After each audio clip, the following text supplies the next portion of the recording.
America's universities are fighting back against the White House, accusing executive powers of political interference in the education system of U.S. higher education institutions have come together to send a unified message to the administration. Earlier in the day, over 100 universities and colleges, including top Ivy League institutions, issued a joint letter condemning the U.S. president's interference and administration's crackdown.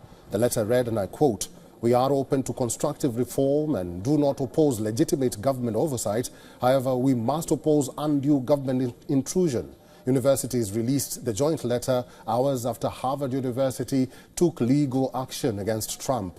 On Monday, Harvard filed a federal lawsuit against the Trump administration, arguing that government overreach violated the university's constitutional rights.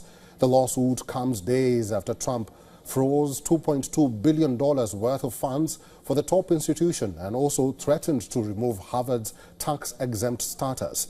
The U.S. president's administration has cracked down on universities in the backdrop of student-led 2024 pro-Palestine protests that rocked the nation. Harvard has been in an ongoing tussle with the Trump administration.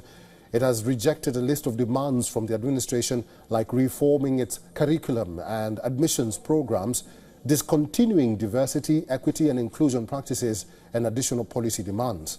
Trump and his White House team have publicly justified their campaign against universities as a reaction to what they say is uncontrolled anti-Semitic and administration claims protests against Israel's war in Gaza that swept across U.S. college campuses last year are rife with anti-Semitism. Additionally, Trump has accused Harvard of only catering to the elite class and receiving the largest federal endowments. Last month, Trump suspended $400 million in funding to Columbia University, $210 million in funding for Princeton University, $1 billion and $790 million in funding for Cornell University and Northwestern University. Say it loud, say it more. Not a conflict, not a war.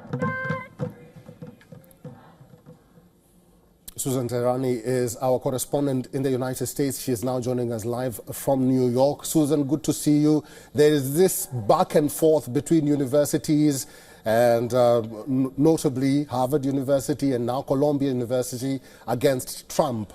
How far or how long is this back and forth game going to go on? Yeah, that's a great question, Eric. Just some nuances about what's happening with Harvard. Essentially, by suing the Trump administration, Harvard has gone against the American people and is suing American taxpayers because that's where this money is coming from.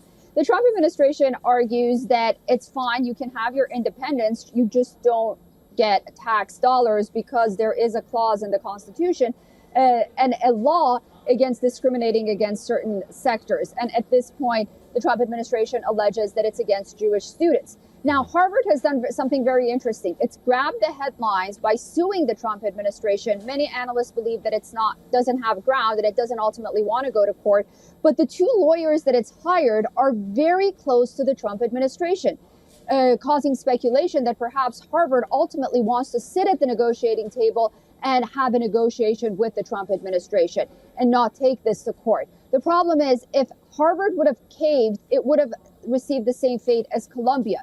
Its president would have to resign. There would have been a lot of news around the fact that it, caved to the Trump White House and whatnot. So it's trying to do this on the side while ultimately, grabbing attention in the headlines saying that, we're going to sue the Trump administration. So it appears that with Harvard, it's going to be settled outside of the courts. And then you have those other universities. I think they're going to see how Harvard and Columbia deal with this moving forward. And they're going to take their stance based on that. All right, Susan Tehrani, good to see you. We'll have to end it there. Thank you.